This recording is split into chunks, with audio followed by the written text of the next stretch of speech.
Je l'avais promis, et chez moi, chose dite, chose faite. Ce mois-ci sort au cinéma le nouveau Spider-Man, et donc l'occasion de faire une vidéo réflexion qui, je pense vous l'aurez compris, portera cette fois-ci sur Peter Parker. Ce dernier étant d'ailleurs le personnage préféré de Stan Lee, l'un des créateurs des comics Marvel.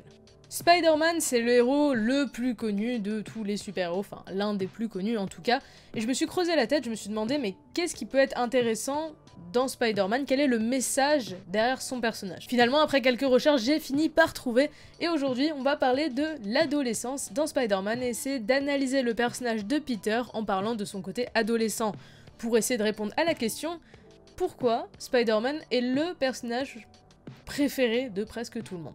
En tout cas, pourquoi c'est l'un des plus aimés, alors que c'est juste un ado. Sur ce, commençons la vidéo. Je tiens à spécifier qu'elle contient des spoils d'Avengers 4, donc si vous l'avez pas vu, passez votre chemin, enfin du moins si vous ne voulez pas être spoilé, ou si vous n'avez pas encore été spoilé. Bref, comme d'habitude, on va commencer en décrivant le personnage de Peter.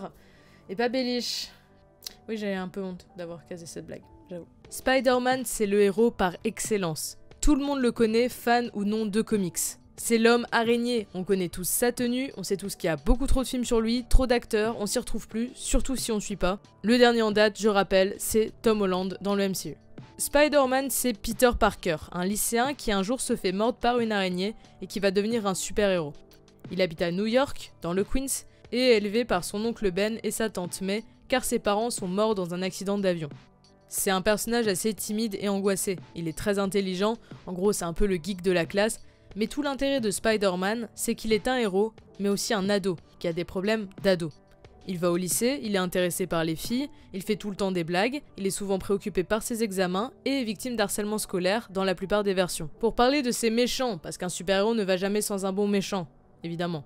Mais vu que Spider-Man en a trop, on citera en vitesse Octopus, le Bouffon Vert, le Lézard, Venom et Mysterio. Souvent des méchants issus d'expériences ratées réalisées par des scientifiques proches de Peter. Par exemple, Norman Osborn, aka le Bouffon Vert, est le père d'Harry, l'ami de Peter. Et le docteur Connor est le prof de physique-chimie de Peter pour le lézard. Donc, comme j'ai dit, Peter c'est un super-héros, mais c'est tout d'abord un adolescent. Et c'est en ça que son personnage est intéressant. Certains voient ça comme une raison de ne pas l'aimer parce que ses problèmes seraient banals et pas très intéressants, mais c'est tout le contraire. Du coup, pourquoi avoir choisi un personnage adolescent, c'est de ça qu'on va parler. Pour ceux qui ne savent pas, la première apparition de Spider-Man dans les comics date de 1962. À l'époque, rares sont les personnages principaux adolescents. Les personnages jeunes, ce sont simplement des aides pour le héros. Par exemple, Batman est un adulte, mais son acolyte, Robin, un ado. Et on retrouve plein d'exemples comme ça qui restent encore aujourd'hui. Seulement, Stan Lee, au lieu de présenter un héros surpuissant essayant de sauver l'univers, a voulu proposer un héros qui ne gagne pas toujours, qui a des problèmes à l'école et avec qui le lecteur pourrait s'identifier. Et ainsi arrive le comic Spider-Man, qui présente un héros au lycée, intelligent et victime de harcèlement scolaire. Il n'a pas de figure paternelle car son oncle Ben va mourir très vite dans l'histoire, et il va donc devoir gérer lui-même tous ses problèmes. D'ailleurs, le MCU a pris un chemin un poil différent en présentant Tony Stark comme la figure paternelle de Peter. Le but de Stan Lee en créant ce comics est qu'il a voulu, selon lui, enfreindre les conventions. Créer une série où ce serait un adolescent, le héros, et où ce dernier pourrait perdre comme gagner. Peut-être est-ce d'ailleurs pour ça que Spider-Man reste son super-héros préféré. Cela répond déjà en partie à la question initiale. Pourquoi Spider-Man est-il autant aimé? Parce que comme Stan Lee le voulait, il est un héros avec qui le lecteur s'identifie. On a donc présenté un peu le personnage, ses pouvoirs, son côté adolescent. On voulait se demander pourquoi le personnage est-il tant aimé. Pour ça, il faut d'abord explorer sa psychologie. Peter est assez jeune quand il reçoit ses pouvoirs et rien ne l'obligeait à devenir un héros. Donc on pourrait se demander pourquoi il choisit d'utiliser ses pouvoirs pour faire le bien. Imaginez-vous demain, vous obtenez des pouvoirs, est-ce que tout de suite vous allez vous dire voilà, je vais sauver le monde, je vais sauver des gens, surtout si vous êtes un ado, je ne suis pas sûre que ça va coller.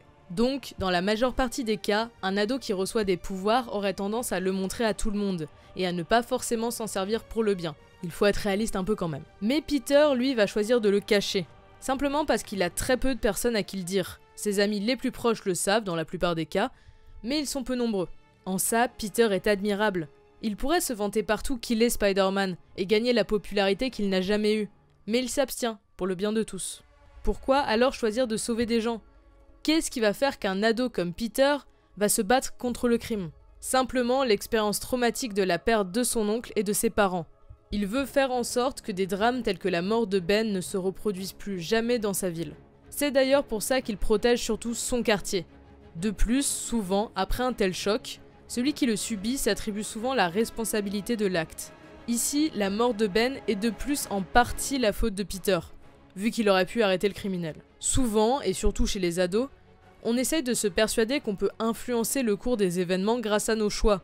Et donc, lorsque les choses ne se passent pas comme prévu, c'est dur de se dire que ce n'est pas notre faute. Oui, si on reprend Sartre, l'existence précède l'essence, et les choix que nous faisons vont déterminer ce que nous sommes. Cependant, cela détermine ce que nous sommes, pas ce que le monde est.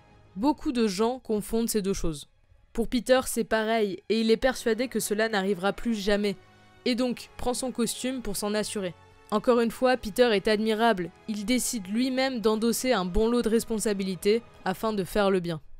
Toutes ces responsabilités, toutes celles que Peter doit endosser, celles que nous avons envers les actes que nous faisons, c'est en réalité l'une des choses les plus mises en avant dans Spider-Man. C'est pas pour rien que l'une des phrases les plus connues de l'univers, c'est « un grand pouvoir implique de grandes responsabilités ».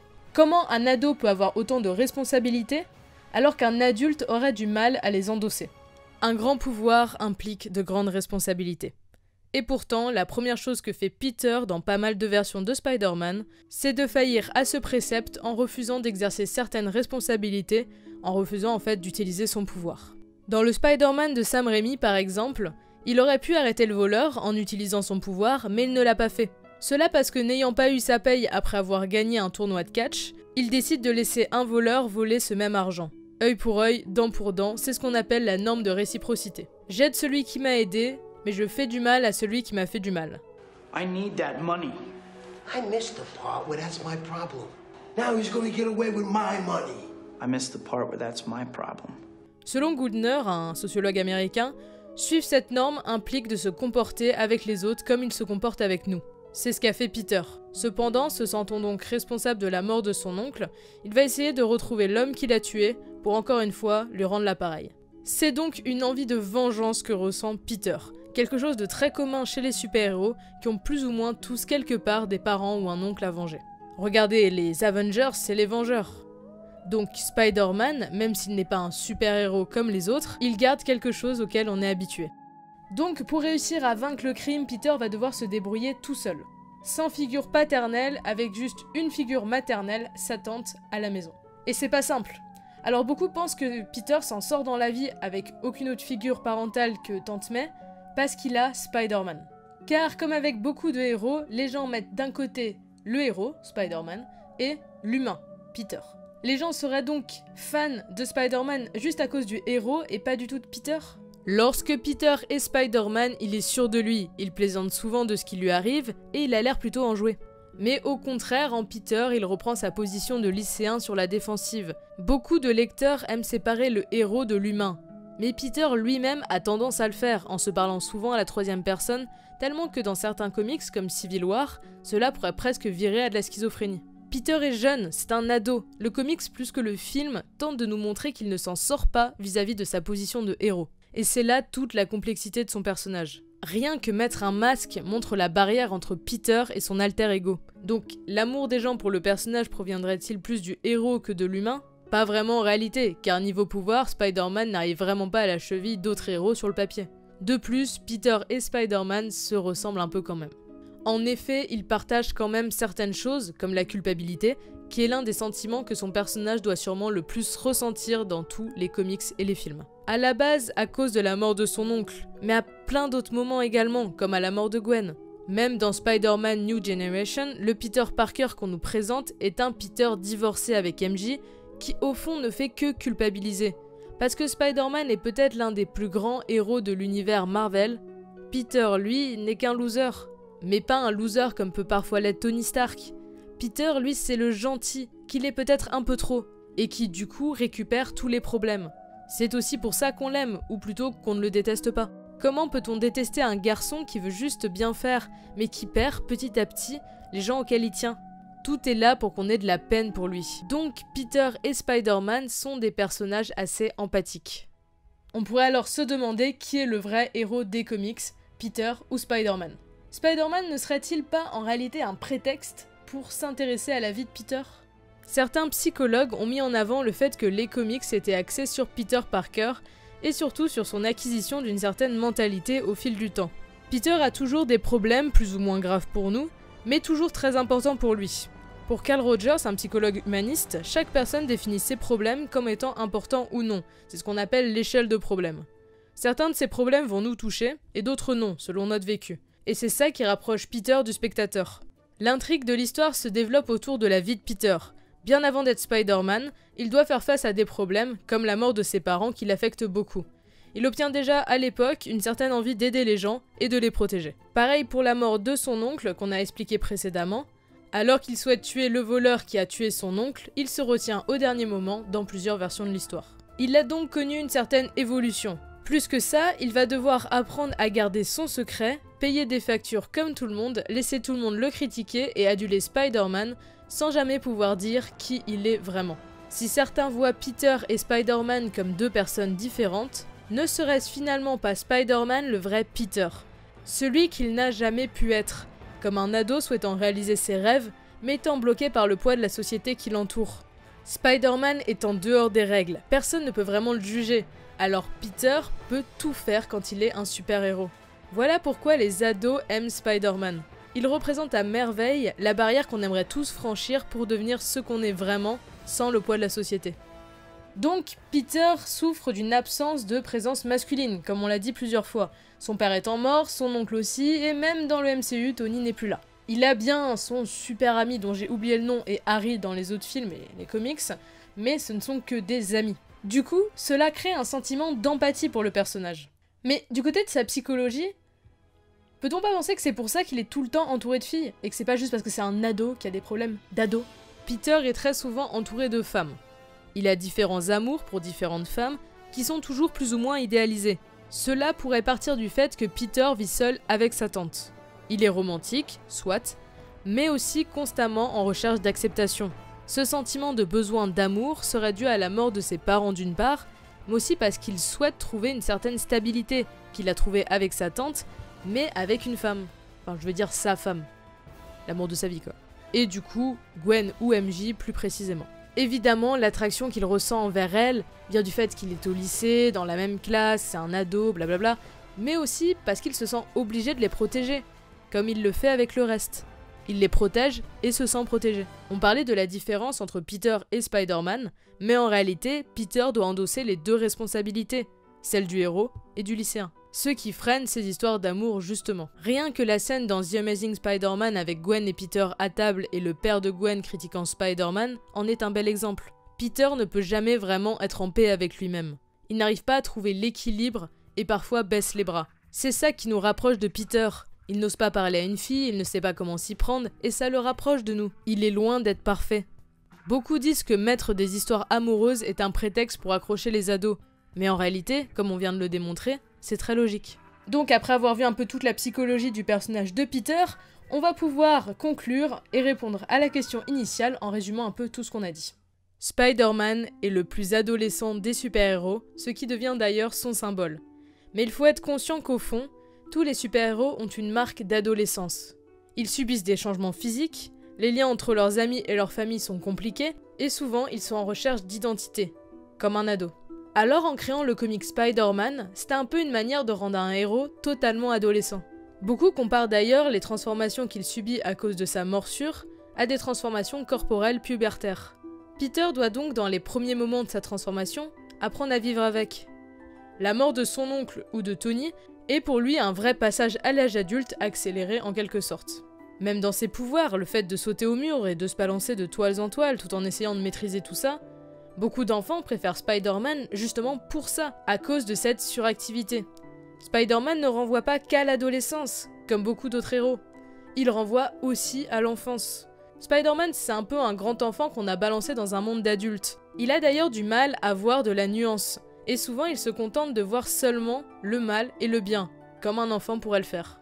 Plus que ça, Spider-Man est presque ce que l'on serait si on était dans l'univers des super-héros. Et ça, le MCU le montre parfaitement bien. L'ado qui adule Stark et qui rêve que d'une chose, faire partie des Avengers et avoir comme mentor Tony Stark, il se trompe. Mais Stark le relève en le disputant. C'est un peu comme si nous on était dans le MCU quelque part. Ou du moins, ce qu'on aimerait pourrait être en étant réaliste. Spider-Man est donc partout et parle à tout le monde, car tout le monde doit endosser des responsabilités. Tout le monde a connu ou va connaître le passage de l'adolescence à l'âge adulte, et personne n'est parfait, comme Peter. C'est ça qui fait de Spider-Man l'un des héros les plus populaires, malgré le fait que son pouvoir ne soit pas forcément le plus cool sur le papier, malgré le fait qu'il ne soit pas parfait. Cela nous procure justement une facilité à s'identifier à lui. Donc aujourd'hui, grâce à tout ça, Spider-Man, qui était au début un super-héros adolescent que Stan Lee a créé pour casser les codes, est devenu le super-héros iconique de l'univers Marvel. Donc voilà, alors honnêtement, je suis pas une énorme fan de Spider-Man. J'ai jamais connu quand j'étais petite, parce que quand j'étais petite, je détestais Marvel, je détestais les super-héros tout court. J'aime le personnage de Peter, mais il me passionne pas tant que ça. Puis, et c'est pas du tout pour cracher sur Marvel, comme je suis très attachée au film, plus qu'aux comics, bah c'est dur, je trouve, de s'attacher à un personnage quand l'acteur change tous les 5 ans. Bon, après j'adore Tom Holland, j'attends énormément de lui, même si mon Peter Parker préféré, au final, dans les films du moins, c'est celui de Spider-Man New Generation, que je trouve hyper touchant en fait. Bref, vous voyez des fois les super-héros, même les plus simples, peuvent avoir un énorme intérêt caché derrière leur personnage. Et en fait, comme j'ai dit, c'est cette simplicité qui nous fait tous aimer Peter. C'est un peu le petit stagiaire qui fait des blagues en arrière-plan, et ça, le MCU l'a très bien compris, donc j'attends beaucoup du personnage de Tom Holland, comme j'ai déjà dit. 2 autres vidéos sur Spider-Man arrivent la semaine prochaine, puis après on passe à autre chose, ne vous inquiétez pas, on revient un peu sur du Game of Thrones, attention. C'est juste que je profite de la sortie du film pour vous en parler, parce que ça faisait un petit moment que je voulais. Bref, j'espère que la vidéo vous a plu, si c'est le cas, vous pouvez la partager, vous abonner. Ce serait très bien si vous pouvez la partager, si vous avez aimé, parce que voilà, hein, comme je vais sur un autre truc et tout, c'est un peu compliqué pour moi, en plus c'est des vidéos qui me demandent beaucoup de temps de travail, donc c'est toujours hyper sympa si vous y pensez. Je vous retrouve très vite pour apprendre plein de choses, n'oubliez jamais que rien n'est dû au hasard, tout a un but. Allez, bye tout le monde, et vive Peter! Bellish. C'était une blague nulle, c'était une blague attendue, c'était mauvais, c'était mauvais.